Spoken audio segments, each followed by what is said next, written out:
विश्व के सभी मेरे साथियों को राजरत्न अम्बेडकर की ओर से जय भीम, नमो बुद्धाय। द बुद्धानिस धम्मा के 18वें भाग में आप सभी लोगों का स्वागत है। कल के भाग में और उससे एक दो पहले के भाग में हम लोगों ने बुद्ध के धम्म का जो व्याख्या बुद्ध ने उन 5 परिव्राजकों को की, उसके बारे में हम लोगों ने जाना। बुद्ध ने अपने धम्म में 3 मार्ग बताए। उन तीनों मार्गों का डिटेल में हम लोगों ने विस्तार पूर्वक उसका विश्लेषण हम लोगों ने सुना। Path of purity, path of righteousness and path of virtue, यानी शुद्धि निर्मलता का मार्ग, दूसरा सदाचरण का मार्ग और तीसरा नैतिकता यानी शील का मार्ग। ये तीनों मार्ग हमने देखे। बुद्ध ने इन तीनों मार्गों को बहुत ही विस्तार से इन 5 परिव्राजकों को समझाया और फिर बुद्ध ने इन 5 परिव्राजकों को पूछा कि अब मुझे बताओ कि क्या इस दुनिया में एक अच्छा इंसान बनने के लिए ये व्यक्तिगत निर्मलता, व्यक्तिगत शुद्धता, क्या इसकी जरूरत नहीं है? तो सभी ने कहा हाँ, इसकी तो जरूरत है। बुद्ध ने कहा कि जो व्यक्तिगत निर्मलता है ये राग, द्वेष, क्रोध, हत्या, नशीली पदार्थों का सेवन करना, काम भोग के वासना में लीन होना, ये जो सारी बाधाएं हैं ये व्यक्तिगत शुद्धता को मलिन करते हैं, दुर्बल करते हैं। तो क्या हम लोगों को अपने व्यक्तिगत शुद्धता को बनाए रखने के लिए एक मजबूत चरित्र का निर्माण नहीं करना चाहिए? 5 परिव्राजकों ने कहा कि हाँ, ये ऐसा ही है। और फिर बुद्ध ने पूछा, 5 परिव्राजकों को पूछा ये शुद्धता के मार्ग के बाद कि दुनिया में एक इंसान दूसरे इंसान के साथ अन्याय करता है, अमानुष व्यवहार करता है, एक इंसान दूसरे इंसान को दुख पहुंचाता है और उसको ये सब करने में शर्म महसूस नहीं होती, कोई झिझक महसूस नहीं होती। क्या वो इसलिए नहीं है क्योंकि उसमें सदाचरण मार्ग का अभाव है? क्या वो इसलिए नहीं कर रहा क्योंकि वो अपने जीवन में पाथ ऑफ राइटियसनेस को कंसीडर नहीं करता, उसको मान्यता नहीं देता, सदाचरण मार्ग को मान्यता नहीं देता? तो 5 परिव्राजकों ने कहा हाँ, ये ऐसे ही है। तो बुद्ध ने कहा तो ये दुनिया में जो इनजस्टिस है, अन्याय है, अमानुषता है, इसे दूर करने के लिए क्या किसी इंसान को अष्टांगिक मार्ग का प्रैक्टिस, पालन, अभ्यास नहीं करना चाहिए? सम्यक दृष्टि का, सम्यक वाचा का, सम्यक कर्मांत का, सम्यक आजीविका का, क्या इन अष्टांगिक मार्गों के ऊपर उसे अभ्यास नहीं करना चाहिए? तो 5 परिव्राजकों ने कहा हाँ, ये ऐसा ही है। और फिर बुद्ध ने अपने पाथ ऑफ वर्च्यू की ओर बुद्ध मुड़े, यानी शील मार्ग की ओर मुड़े। बुद्ध ने कहा कि दुनिया में ये सभी लोग दुखी है, गरीब है और ये सारे दुख से गुजर रहे हैं, तो क्या दान की जरूरत नहीं है? दान पारमिता, क्या हमको दान नहीं करना चाहिए जरूरतमंदों के लिए और जो दुखी है उसके लिए? उन सभी लोगों ने कहा दान की तो जरूरत है। और बुद्ध ने कहा कि ये सारे लोग पीड़ित है, दुखी है, अन्यायग्रस्त है, क्या इनके साथ करुणा का व्यवहार नहीं होना चाहिए?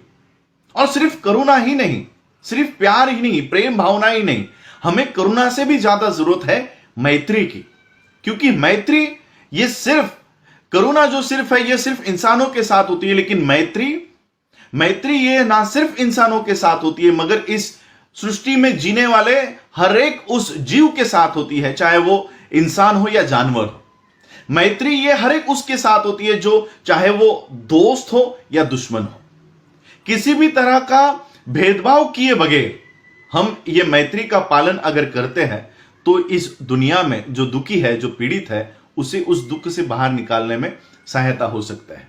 बुद्ध ने दान पारमिता के बारे में समझाया, करुणा के बारे में समझाया, मैत्री के बारे में समझाया। और बुद्ध ने आगे चल के कहा कि सिर्फ इन पारमिताओं को अंधेपन में इसका उपयोग में लाना जरूरत, सिर्फ उतना ही काफी नहीं है, सिर्फ दान देना ही काफी नहीं है, सिर्फ करुणा दिखाना ही काफी नहीं है। इसके लिए जरूरत है प्रज्ञा की।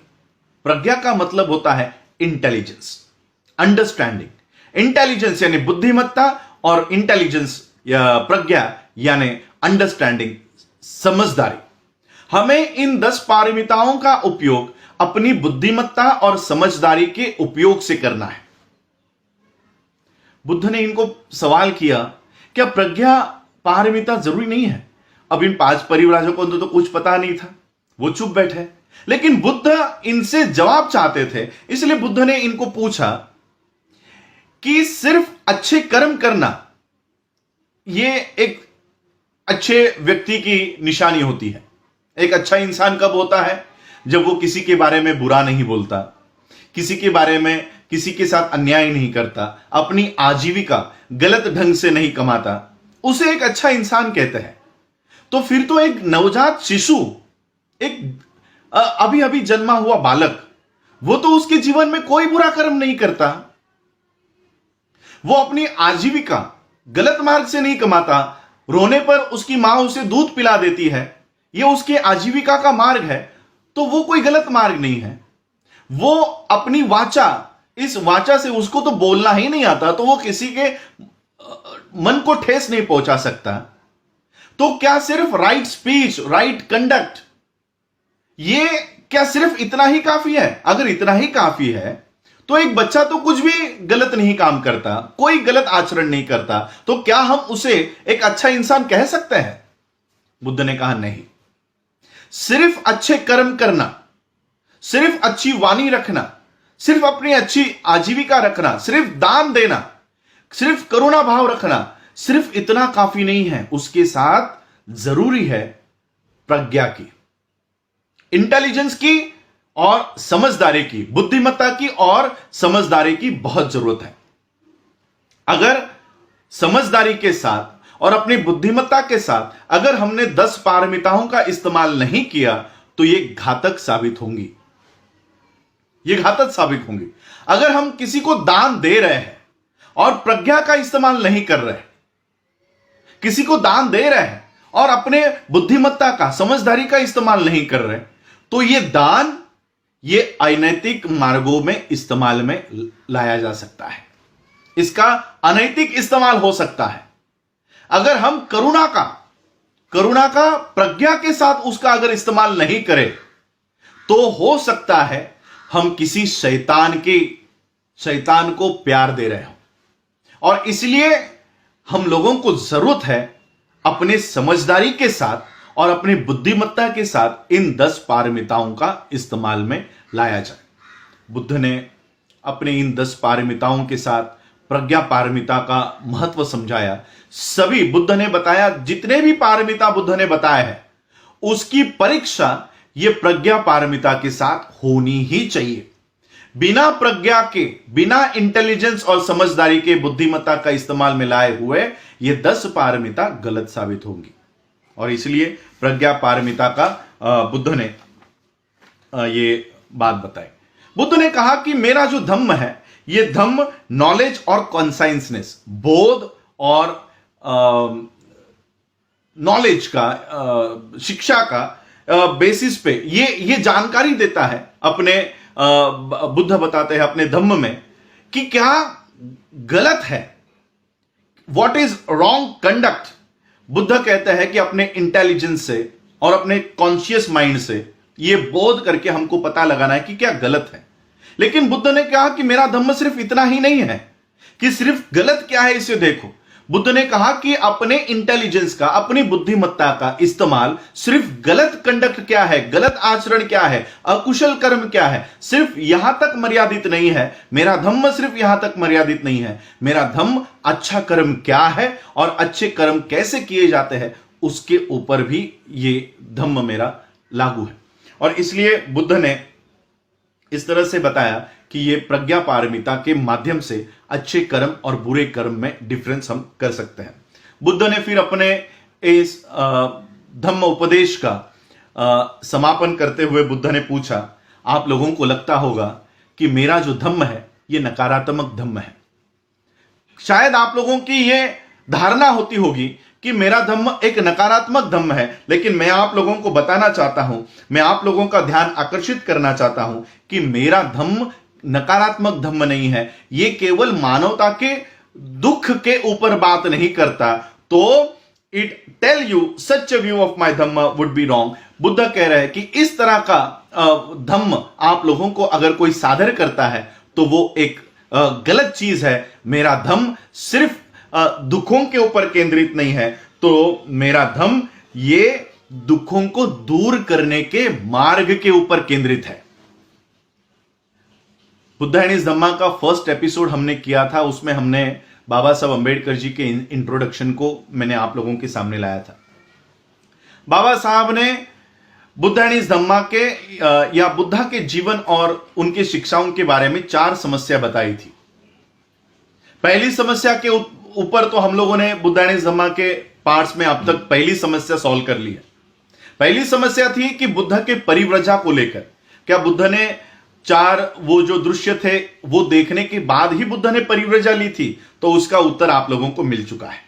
दूसरी समस्या जो बाबा साहब ने बुद्ध एंड हिज धम्मा बुद्धा के जीवन को लेकर की थी, वो ये थी कि जो 4 महान सत्य बुद्ध के जीवन के बताए जाते हैं कि जीवन दुख है, मरण दुख है, पुनर्जन्म दुख है, तो ये इस तरह का धम्म लोगों के सामने, और खास करके जो बौद्ध नहीं है, इन लोगों के सामने अगर हम लेकर जाते हैं तो उनको लगता है अगर जीवन भी दुख है, मरण भी दुख है और पुनर्जन्म भी दुख है, तो फिर बुद्ध कर भी क्या सकते हैं। इस तरह का धम्म ये लोगों के सामने लेकर जाया जाता है। इसलिए बाबा साहब ने ये दूसरी समस्या रखी थी और बाबा साहब यहां पर उस दूसरी समस्या का उत्तर दे रहे हैं। यानी आज 18वें भाग में हम आते आते बाबा साहब की दूसरी समस्या जो बाबा साहब ने इंट्रोडक्शन में बताई थी, उसका जवाब हम यहां पर ले रहे हैं। बुद्ध खुद कहते हैं कि मेरा धम्म इस तरह से सबके सामने लाया जाएगा कि मैं सिर्फ दुखों की बात करता हूं, लेकिन बाबा साहब लिख रहे हैं, बुद्ध कहते हैं कि मेरा धम्म ये सच है कि दुख के अस्तित्व को पहचानता है, ये उसकी जानकारी देता है कि जीवन में दुख है, लेकिन मेरा धम्म ये केंद्रित है उस दुख से बाहर निकालने के मार्ग के ऊपर। बुद्ध लिखते हैं नो डाउट, बाबा साहब लिखते हैं, बुद्ध कह रहे हैं no doubt my dhamma recognizes the existence of suffering, but do not forget that it also lays equal stress on removal of suffering. मेरा धम्म सिर्फ दुखों की बात नहीं करता, तो दुखों में से बाहर निकालने का मार्ग का भी बात मेरा धम्म करता है, और इसलिए मेरा ये धम्म ये सकारात्मक धम्म है। लोगों को इसमें उम्मीद है, और इसलिए मेरे धम्म की सबसे महत्वपूर्ण जो पर्पस है, इसका हेतु है, वो है अविद्या को दूर करना। जितनी भी गलत धारणा है, इस धारणाओं को दूर करना, यही मेरे धम्म का उद्देश्य है। और मेरे धम्म का उद्देश्य है कि इंसानियत जिस दुखों से गुजर रही है, इन दुखों को हमेशा के लिए उसका निवारण करना, इन दुखों का दूर करना, यही बुद्ध के धम्म का उद्देश्य है। और फिर बुद्ध ने पूछा कि आप मेरे इस सारे सिद्धांतों से एग्री करते हो, मानते हो या नहीं। और फिर 5 परिव्राजकों ने कहा हाँ, हम इसे मानते हैं। और उन 5 परिव्राजकों ने फिर बुद्ध को जवाब दिया कि हे बुद्ध, ये अपने आप में एक अनोखा धम्म हम लोगों को आज जानने को मिला है। ये पहला पूरे विश्व में आप पहले ऐसे धम्म के संस्थापक होंगे जिन्होंने दुख के अस्तित्व का स्वीकार किया, और पहले आप इस दुनिया में ऐसे एक धर्म की नींव रख रहे हो जो दुखों को दूर करने का मार्ग दिखाते हैं। बुद्ध 5 परिव्राजकों ने बुद्ध से कहा कि आपके मार्ग में निर्वाण है, निब्बान है, और दुनिया के पहले ऐसे आप धर्म के संस्थापक हैं जिन्होंने इसका स्वीकार करते हुए एक अच्छा मार्ग दिया, जो नैतिकता सिखाता है, जो अष्टांगिक मार्ग सिखाता है, और जो किसी भी तरह के अलौकिक शक्तियों में, परलौकिक शक्तियों में विश्वास और भगवान पे, वैदिक कर्मकांडों पे, शास्त्रों पे जो मान्यता बनी है उसको दूर करने की बात करता है। ऐसा पहला विश्व का धर्म है जो हम लोगों को ये शिक्षा देता है। और बुद्ध का ये जो पहला ऐसा धर्म है जो सामाजिक जरूरतों की बात करता है, सामाजिक नींव की रचना करता है, सामाजिक जरूरतों की रचना करता है। यह ऐसा इतिहास का पहला धर्म है जो इस तरह से आपने इसका स्थापना की है। और फिर उन 5 परिव्राजकों ने बुद्ध से अपील की, क्या हम आपके इस धम्म में दीक्षित होना चाहते हैं? क्या हम इसकी दीक्षा ग्रहण कर सकते हैं? क्या आप हमको इस धम्म की दीक्षा दे सकते हो? तो बुद्ध ने जो शब्द कहे वो थे, अहम भिक्खवे आओ भिक्खुओ, और देखो मेरा ये धम्म क्या है। और इस तरह से ये 5 परिव्राजक जो बुद्ध को निरंजना तट पर मिले थे, तपश्चर्या मार्ग का ये परीक्षा कर रहे थे।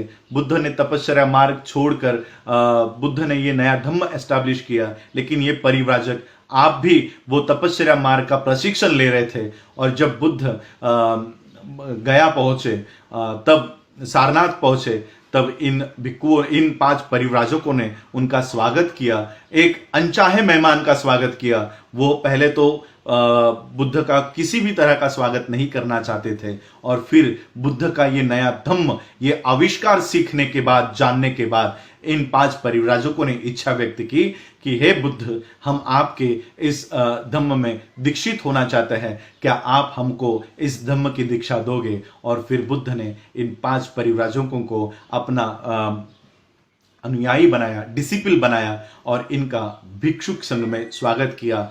आओ भिक्खुओ अहम भिक्खवे, ये बोलकर बुद्ध ने इनका स्वागत किया, और ये कहलाए गए पंचवर्गीय भिक्खु। और यही है वो पंचवर्गीय भिक्खु, और जिनके नाम हम लोगों ने पहले के एपिसोड में सुने थे। वो है कौंडिन्य, अस्सज्जी, वप्प, महानाम तथा बद्धिय। ये बने बुद्ध के पंचवर्गीय भिक्खु।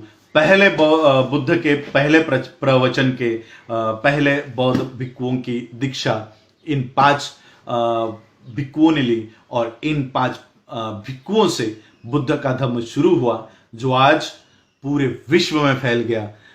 इतनी बड़ी क्रांति बुद्ध के इस सामाजिक धम्म से हुई, और ये धम्म बाबा साहब ने हमको दिया, द बुद्ध एंड हिज धम्म। आगे के पार्ट्स में हम देखेंगे कि बुद्ध ने और किन किन को अपने धम्म में दीक्षित किया, किन किन लोगों को बौद्ध धम्म की दीक्षा दी। राजा हो, रंक हो, स्त्री हो, या किसी भी जाति धर्म के लोग हो, सभी लोगों को किस तरह से बुद्ध ने अपने धम्म में लिया, यह हम आगे के एपिसोड्स में देखेंगे। और फिर जानेंगे बुद्ध एंड हिज धम्मा को विस्तार पूर्वक। आज आप लोगों ने मुझे सुना, उसके लिए आप सभी लोगों का आभार, धन्यवाद। जय भीम, जय भारत, जय बुद्ध।